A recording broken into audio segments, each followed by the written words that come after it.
ती आमची भेट अगदी वादळी ठरली. अरू तशी सुस्वभावी असली तरी स्वतःच्या मतांबद्दल आग्रही होती. खोलीत आल्याला उघड झालं की तीही भेटीसाठी उत्सुकच होती. अरू गेले काही दिवस इतक्या गडबडीत गेले की, मोहन, मला सर्व काही दिसतंय.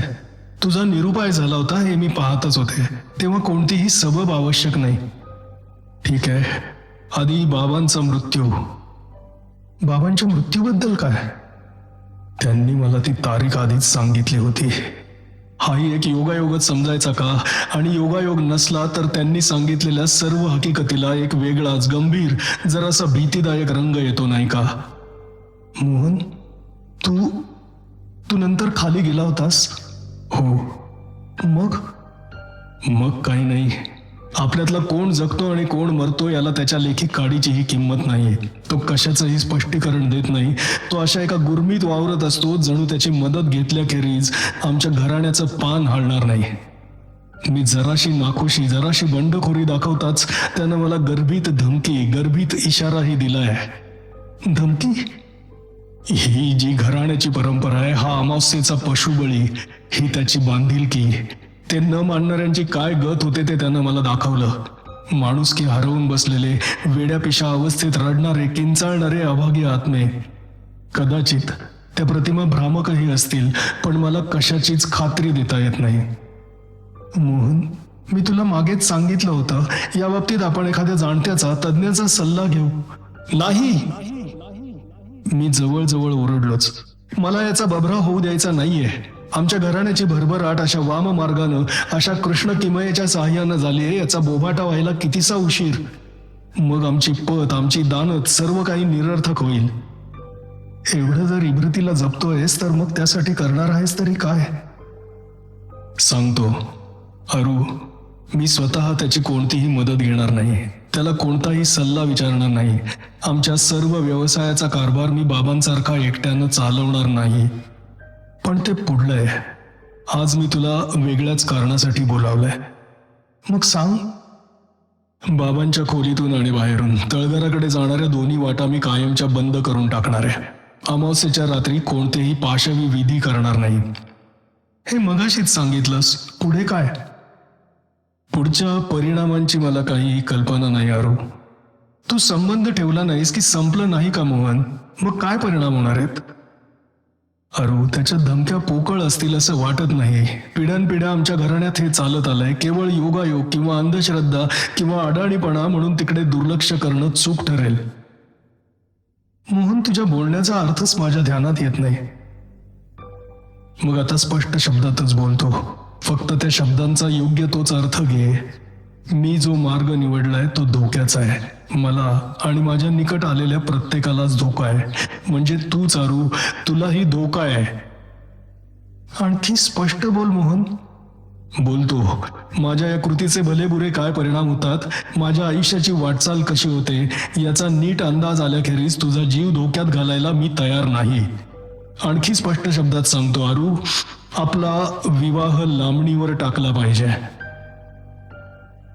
तुझे विचार मला समजू शकतात, पटले नाहीत तरी ठीक आहे.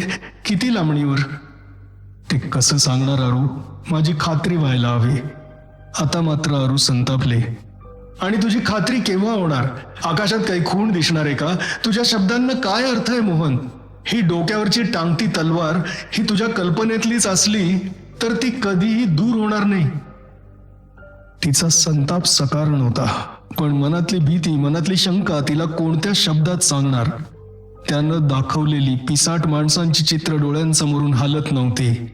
आईचा अकाली, निदानाच्या पलीकडचा, माझ्या दृष्टीनं संशयास्पद असा मृत्यू मी क्षणभरही विसरू शकत नव्हतो. त्याच्या मागण्या. बाबा म्हणाले होते, अरू अशा व्हल्नरेबल अवस्थेत नको. Hope for the best and prepare for the worst. अरू, तुझी समजूत मी पटवू शकत नाही याचं वाईट वाटतं, पण मी तुला कोणत्याही धोक्याच्या परिस्थितीत नेणार नाही. मग मी तुला भित्रा म्हणेन आणि मूर्खही म्हणेन. ती ओरडली. अगं अरू, मी असहाय्यपणे तिच्याकडे पाहत होतो. माझ्या मनातला खोलवरचा प्रांजळपणा, मनातलं प्रेम, मनातली तिच्याविषयीची काळजी तिला कशाचा तरी साक्षात्कार झालाच असला पाहिजे. घाईघाईनं ती जवळ आली. माझे दोन्ही हात हातात घेऊन म्हणाले, मोहन, आय एम सॉरी. मी असं बोलायला नको होतं. मला माफ कर. आपण दोघंही आताच्या क्षणी जरा ताणाखाली आहोत. कोणतेही महत्वाचे आणि कायमचे निर्णय घ्यायला ही योग्य वेळ नाही. आपण भेटत राहूया, ओके? त्यातल्या त्यात ही तडजोड चांगली होती. निर्णय आधीच घेतला होता. मला त्याच्याशी कोणताही संबंध ठेवायचा नव्हता. मला सत्ता गाजवायची नव्हती. नाममात्र चेअरमन राहून खरी सत्ता मी डायरेक्टर बोर्डाच्या हाती देऊ शकत होतो. मला कशाचीही उणीव भासणार नव्हती. माझ्या खोलीतून खाली जाणारं आणि वाड्याच्या बाजूनं खाली जाणारं दोन्ही दारं मी बंद करणार होतो. बाहेरचं काम सोपं होतं. गवंड्याकडून ते सहज करून घेता आलं. खोलीतलं काम जरासं कठीण होतं आणि त्याचं गुपित माझ्या खेरीज इतर कोणालाही समजायला नको होतं. शेवटी ते मीच एकट्यानं माझ्या 2 हातांनी केलं. बॅगेत घालून 2-2 विटा आणल्या. सिमेंट वाळूच्या लहान लहान पिशव्या आणल्या. रात्री जागून ते काम पूर्ण केलं. कपाटाच्या मागे भिंत उभी केली. तिच्यावर सिमेंटचं प्लास्टर केलं. मग जुन्या वाड्यातली सारी दारं खिडक्या बंद करून टाकली. आईसाठी बांधलेल्या नव्या ब्लॉकमध्ये मी राहायला गेलो. जागा बघताना मनात अर्थात मुहूर्त, शुभ वेळ इत्यादींचे विचार आलेच. त्या मागोमाग अमावस्येचाही विचार आला. मी कॅलेंडरमध्ये पाहिलं. अमावस्या मागच्याच आठवड्यात येऊन गेली होती. मी त्याला काहीही खाद्य पुरवलं नव्हतं. त्याची प्रतिक्रिया काय होईल हे त्याला अपेक्षित होतं का? पूर्वी कधी असं झालं होतं का? पूर्वीच्या जमान्यात करता माणूस कधी मुलुकगिरीवर जात असेल, कधी तीर्थयात्रेला जात असेल. प्रवास सोपे नसायचे. वादळ वारा पावसानं माणसं कुठे कुठे अडकून पडत. वेळा जमायच्या नाहीत. त्यापैकीच ही एखादी वेळ आहे असं त्याला वाटलं असेल का? त्याची बाह्य जगाची जाण कितपत परिपूर्ण होती? हे मी मुद्दाम केलंय हे त्याला उमगेल का? पुढचे बरेच दिवस खूपच धावपळीचे गेले.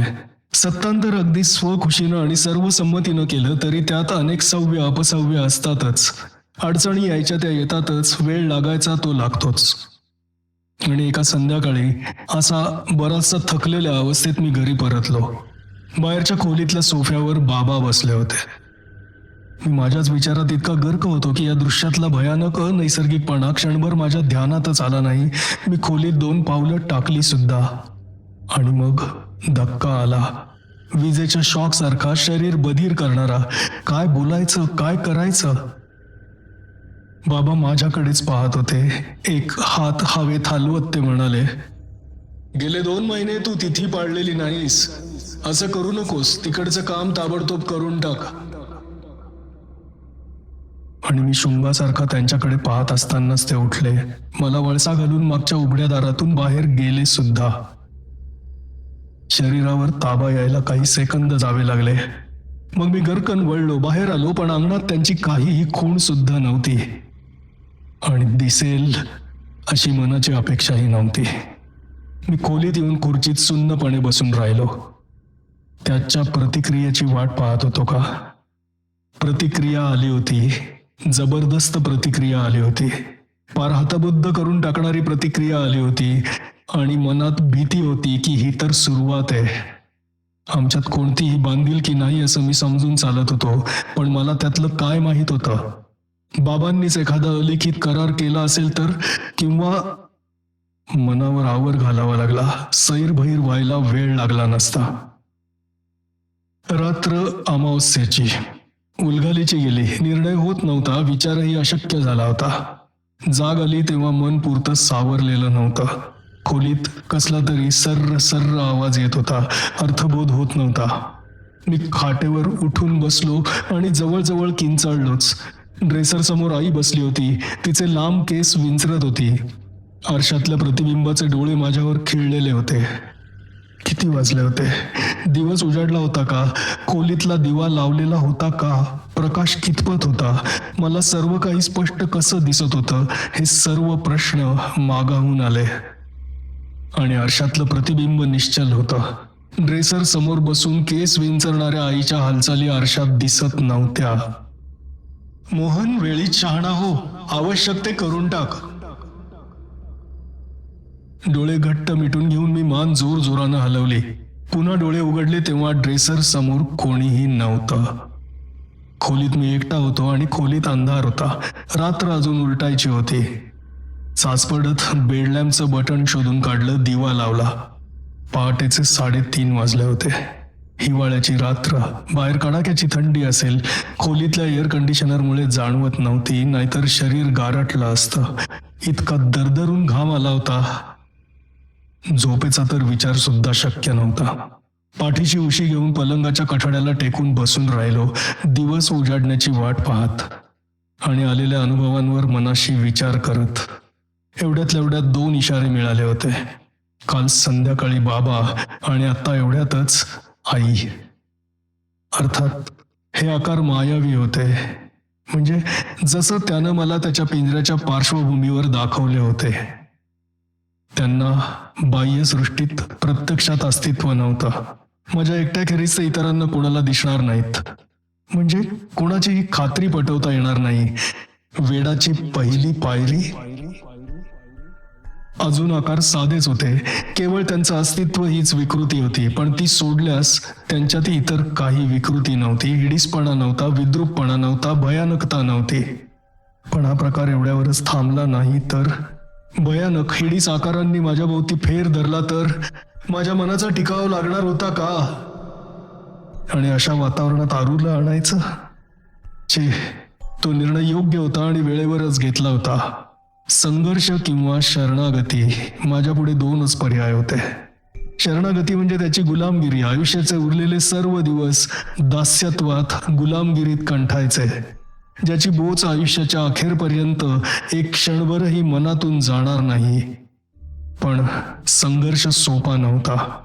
तळावर, काळावर, द्रव्यावर हुकमत चालवणारा तो मी काय पुरा पडणार होतो? मनात फक्त एक आशा होती, जसे सैतानाचे करार असतात, जसे आत्म्याचे सौदे असतात, जसे रक्ताचे करार असतात, तसं काहीतरी झाल्याखेरीज त्याची माझ्यावर सुद्धा हुकमत चालणार नाही. सर्वसाधारण मानवाला असं जर काही संरक्षण नसतं तर सारं जग केव्हाच यांच्यासारख्यांच्या टाचांखाली तुडवलं गेलं असतं. माझा हा आत्मविश्वास किती भ्रामक होता ते मला लवकरच कळणार होतं, पण निदान तोपर्यंत तरी मी ताठ मानेनं वागत होतो. प्रकरण 4 समाप्त. तळघरातलं, चांदीच्या पिंजऱ्यातलं ते. प्रकरण 5.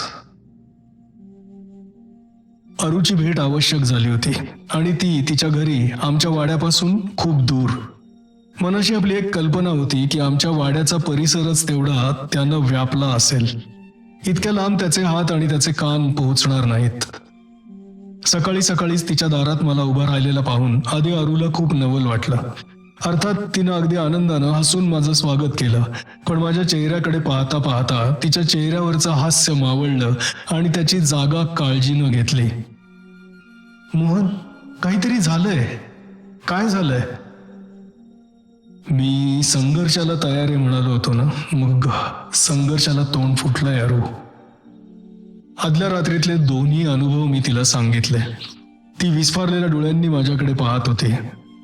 अरू, या अनुभवांचा अन्वयार्थ कसाही लाव, एक स्पष्टीकरण असं असू शकतं की मला झालेले हे भ्रम आहेत, भास आहेत, त्या वाटेच्या शेवटास काय आहे हे उघडच आहे.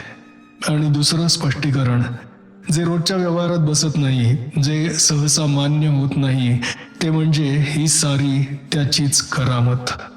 वाट चुकलेल्या जनावराच्या पाठीवर जसा आसूड ओढतात तसलाच प्रकार.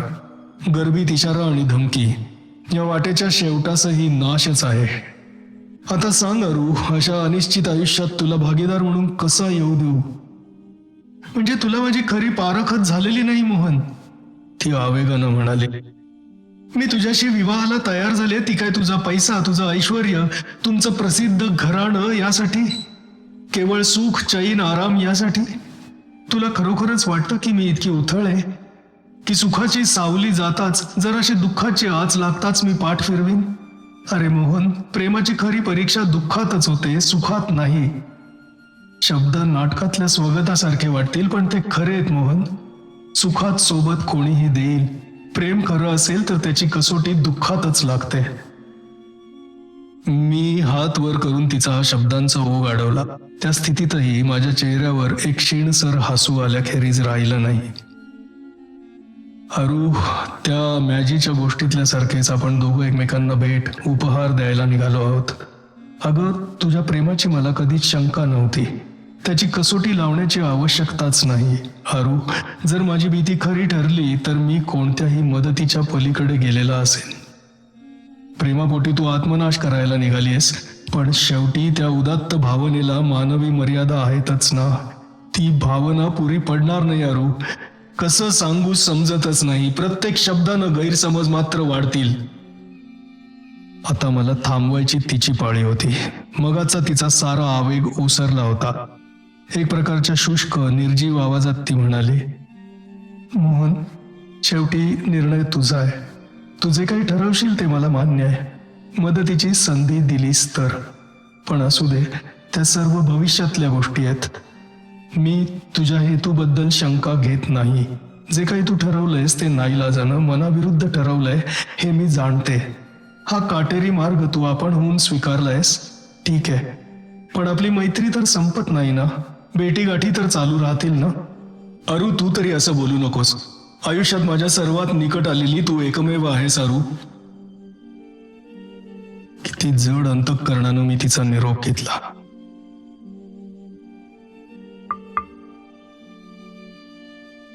आता यापुढची नरेशन्स आहेत. अरुंधती काय म्हणते हे आता अरुंधती या प्रकरणात आपल्याला समजेल. अरुंधती, माणूस मनाशी काय ठरवतो आणि होतं काय. मोहन परत भारतात आला तेव्हा घटना काय चमत्कारिक वळणं घेणार आहेत याची मला अजिबात कल्पना नव्हती. माझ्या घरच्यांना अर्थात मोहन स्थळ या अर्थी सर्वार्थानं पसंत होता. फक्त आमच्याकडल्यांनी स्थळ असा शब्द मनातही येऊ दिला नसता. मोहनच्या घरी फक्त त्याचे वडील. त्यांची औपचारिक संमती त्यांच्या पत्रात आलीच होती. भारतात परतल्याच्या दुसऱ्याच दिवशी सकाळी मी मोहनच्या घरी गेले. मोहनचे वडील अत्यंत यशस्वी व्यावसायिक होते, पण खरं सांगायचं तर आपल्या मनात एखाद्या यशस्वी एंटरप्रेनरची किंवा इंडस्ट्रियलिस्टची जी कल्पना असते तसे मोहनचे वडील अजिबात नव्हते. स्पष्ट सांगायचं तर ते एखाद्या जुन्या जमान्यातल्या खेड्यातल्या जमीनदार सावकार यांच्यासारखेच दिसत होते. पण माझ्याशी ते अतिशय प्रेमानं, आपुलकीनं, मोकळेपणानं वागले. त्यांच्या घरी येणारी भावी सून म्हणून त्यांनी माझा मनोमन पूर्ण स्वीकार केलेला दिसत होता. मोहन आणि त्याचे वडील यांचं वागणंही मोकळं आणि खेळीमेळीचं होतं. पण एक गोष्ट मला जाणवली. आमच्या तिघांच्या संभाषणात काहीतरी कमी होतं. त्या दोघांच्यात काहीतरी गुप्त अंतस्थ प्रवाह वाहत होता. चहा वगैरे झाल्यावर मोहन मला त्यांचा वाडा दाखवायला घेऊन गेला. वाडा हा शब्द मोहनचाच होता. हल्ली जवळजवळ नामशेष झालेला शब्द आणि कल्पना. पण प्रत्यक्षात खरोखरच मागच्या बाजूला पेशवाई थाटाचा एक प्राचीन वाडा होता. दिवे, पंखे, सरकत्या खिडक्या, लिनोलियम, कूलर्स या सर्व आधुनिक सोयी होत्या. पण त्या सर्वांवरही त्या जुन्या वास्तूची छाया होतीच. उंचच्या उंच भिंती आणि वावभर जाडीच्या 1.5 फूट चौरसाच्या तुळया आणि काळे कुळकुळीत कढीपाठ. भिंतीच्या पोटातून वर जाणारे जिने. माझ्या पिढीला तर हे सर्वस्वी अनोखं होतं. आणि मग जवळच बांधलेला नवीन ब्लॉक, खऱ्या अर्थानं आधुनिक. कदाचित मागे पुढे येथेच मी राहायला सुद्धा येईन. पण आधी या वाड्याचं आणि मोहन त्याचे वडील यांच्यातलं रहस्य मला समजायला हवं. निरोप घेता घेता मी मोहनला त्याबद्दल छेडलं. त्यानं काहीही नाकबूल केलं नाही. आमची संध्याकाळची भेट ठरली.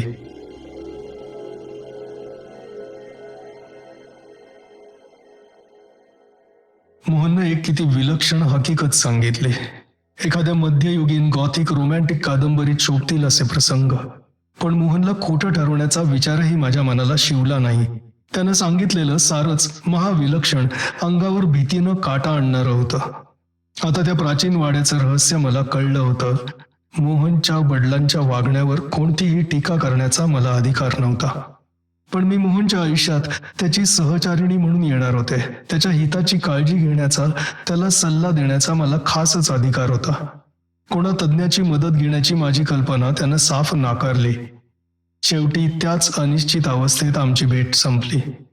दिवस उगवला होता कसा आणि मावळला होता कसा. 5 डिसेंबरची रात्र. झोप यायला कितीतरी उशीर लागला. मधल्या 3-4 दिवसात अनेक वेळा वाटलं होतं मोहनच्या बाबांची भेट घ्यावी. पण आता मी जे काही ऐकलं होतं त्यानं वागण्यातला नैसर्गिकपणा गेला असता. शेवटी मी गेलेच नाही.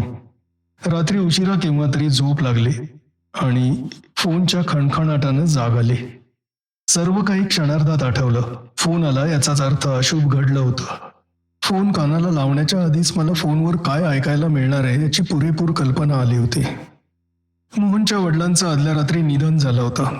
तिकडे येते एवढंच सांगून मी फोन खाली ठेवला आणि तसेच विचार करत राहिले.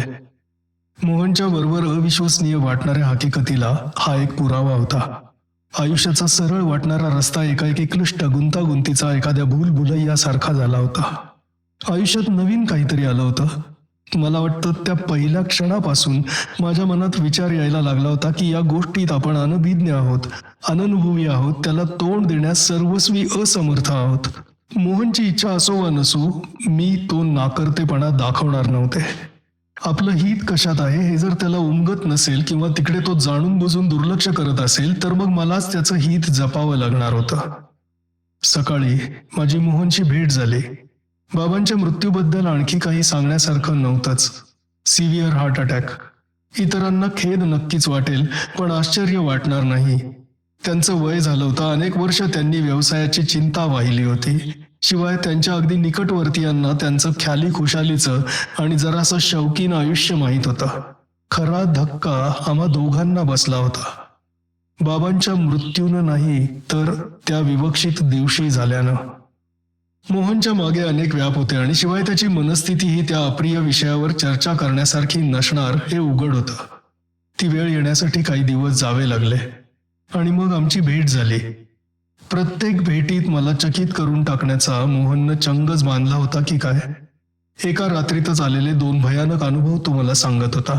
त्याचे मृत बाबा आणि त्याची मृत आई दोघंही त्याला दिसले होते आणि अमावस्येचा त्यांच्या घराण्यातला तो कुळाचार पुरा करायचा आग्रह करत होते आणि त्याची तळघराला भेट. कशावर विश्वास ठेवायचा आणि कशावर नाही. आणि मोहन तर मनाशी एक विलक्षण निर्णय करून आला होता. या प्रकरणाचा काहीतरी सोक्ष झाल्याखेरीज विवाहाचा विचारच दूर ठेवायचा त्यानं निर्णय घेतला होता. त्या बाबतीत स्वतः काही म्हणजे एखाद्या तज्ज्ञाचा सल्ला वगैरे करायला तयार नव्हता आणि इतरांनाही मदत करू देत नव्हता. अर्थात मी त्याच्यावर रागावले, पण राग कितीसा टिकणार. शेवटी तो सर्व निर्णय काय आवडीनं घेत होता का? माझ्या सुरक्षिततेची त्याला काळजी वाटत होती म्हणून घेत होता. नशीब की एखाद्या परिकथेतल्या शापित राजपुत्रासारखी त्यानं अशी काही अट घातली नाही की पुन्हा एकमेकांना भेटायचं नाही. तेव्हा अधूनमधून भेटण्याचं ठरवून मी भेट संपवली. पण माझा निर्णय मी घेतला होता. मोहन आल्या प्रसंगाची वाट पाहत निष्क्रियपणे बसणार असला तर खुशाल बसू देत. मला तसं बसणं असह्य झालं असतं. दोघांव्यतिरिक्त इतर कोणापाशीही याची वाच्यता न करण्याची मोहनची सूचना मी मानणार नव्हते. असे प्रकार होतात का आणि आत्ताचे मोहनचे अनुभव खरे आहेत का? त्यापासून त्याला काही धोका होता का? धोका असला तर त्यापासून संरक्षणाचं काही साधन होतं का? मला या प्रश्नांची उत्तरं हवी होती. तशी मी या मार्गाकडे कधीही वळलेली नव्हते.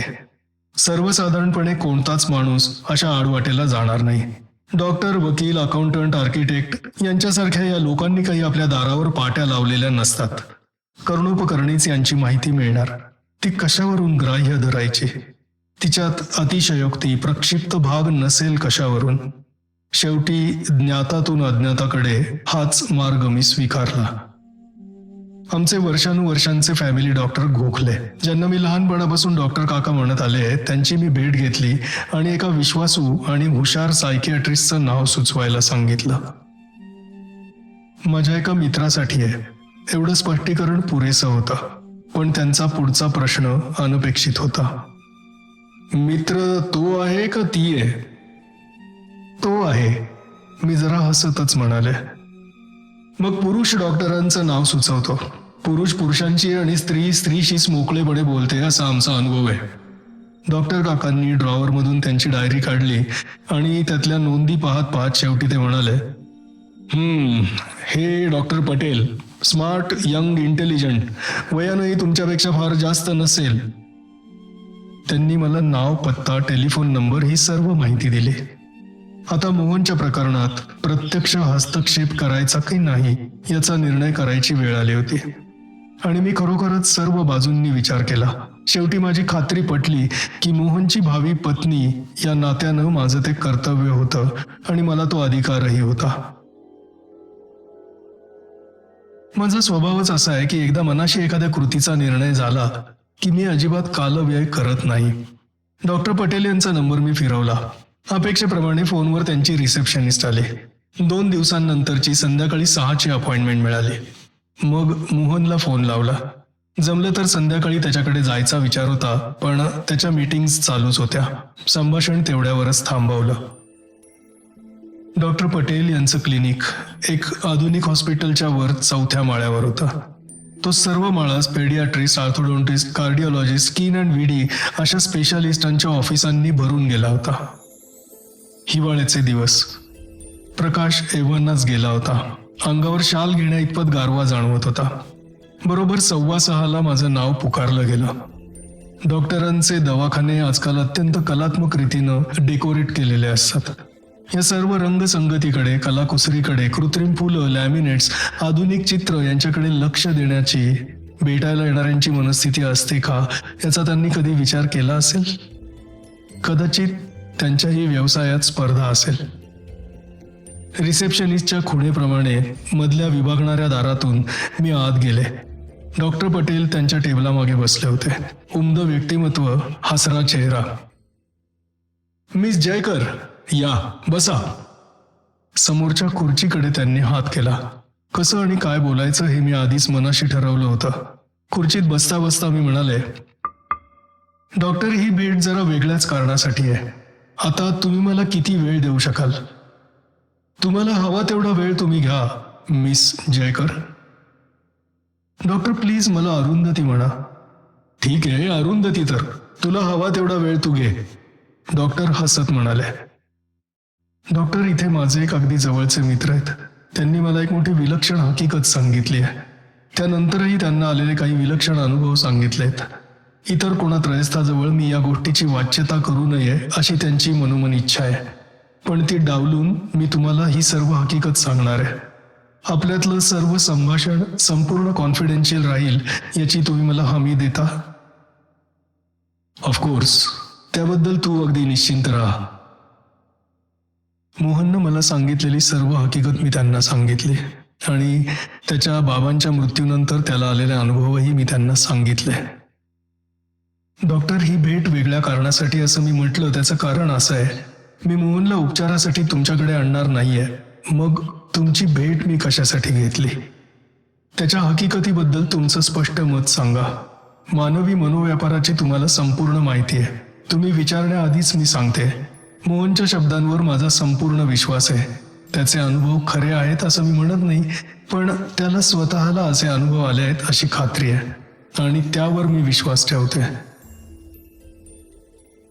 अरुंधती, माझ्या दोन्ही प्रश्नांची उत्तरं तू आधीच दिली आहेस. प्रत्येक माणूस ज्या एका संस्कृतीत वाढतो त्या संस्कृतीचे काही परंपरागत विश्वास असतात, काही श्रद्धा असतात. कळत नकळत माणूस त्यांचा स्वीकार करत असतो, कदाचित अव्यक्त पातळीवर. शिवाय आणखी एक पहा, अपत्याच्या घडणीत आई आणि वडील या दोघांच्या जीन्स काही प्रमाणात येत असतात. जसे शारीरिक गुणधर्म तसेच मानसिक स्वभाव विशेषही पुढच्या पिढीत उतरतात. मी असं सांगण्याचा प्रयत्न करतोय की या नाना मार्गांनी माणसाच्या मनाची जडणघडण होत असते. तेव्हा वडिलांच्या हकीकतीवर मोहनचा विश्वास बसला यात नवल नाही. पुढचा प्रश्न जरा नाजूक आहे. त्यानं वर्णन केलेल्या त्या तळघरात तू प्रत्यक्ष गेली नाहीस, नाही का? नाही, मी एकदा त्याला सुचवलं सुद्धा की मीच तिथे एकदा जावं, पण त्यानं त्या सूचनेला अगदी ठाम विरोध केला. आणि तेच तळघर आपण बंद करून टाकलंय असं तू म्हणतो? हो. मला हे लक्षण चांगलं वाटत नाही. अशा अर्थी की जर तळघरात खरोखर काही नसेलच, सर्व त्याचे भास असतील, तर इतरांपासून ती गोष्ट लपवण्यासाठी सुद्धा तळघर बंद करण्याचा हा उद्योग असेल. पण डॉक्टर, म्हणजे मोहन? नाही, तो हे जाणून बुजून करत नाहीये. त्याच्या मनातल्या वक्र तर्क मार्गानंच त्याचं मन चाललेलं आहे. त्याच्या मते तो जुन्या रूढीची शृंखला तोडण्यासाठी ते तळघर बंद करतोय. पण शेवटी त्याच्या या कृतीचा परिणाम काय झाला? त्याच्या शब्दांचा खरे खोटेपणा पडताळून पाहण्याचा कोणताही मार्ग त्यानं इतरांना उघडा ठेवलेला नाही. पण डॉक्टर, माझ्या मनातल्या एका शंकेचं उत्तर द्याल का? मोहनच्या बाबांच्या मृत्यूच्या पूर्वी कितीतरी दिवस त्याच्या बाबांनी आपल्या निधनाची तारीख मोहनला सांगितली होती, आणि हे प्रत्यक्ष मोहननंही मला सांगितलंय. नोव्हेंबरच्या अखेरीस मी भारतात परत आल्यावर त्याच्या वडिलांच्या निधनाच्या आधी 3-4 दिवस. डॉक्टर, मला मोहनला खोटं ठरवायचं नाहीये. मी एका वेगळ्याच कारणासाठी आज तुमची भेट घेतली. मानसशास्त्र हे काही भौतिक, रसायन, गणित यांच्यासारखं अचल नियमांच्या चौकटीत बंदिस्त केलेलं नाही. त्या शास्त्राच्या सीमा सतत बदलतायत, रुंदावतायत. स्पष्टीकरणात सर्वस्वी अशक्य अशा काही अनुभवांची नोंद तुमच्याकडे झाली आहे का?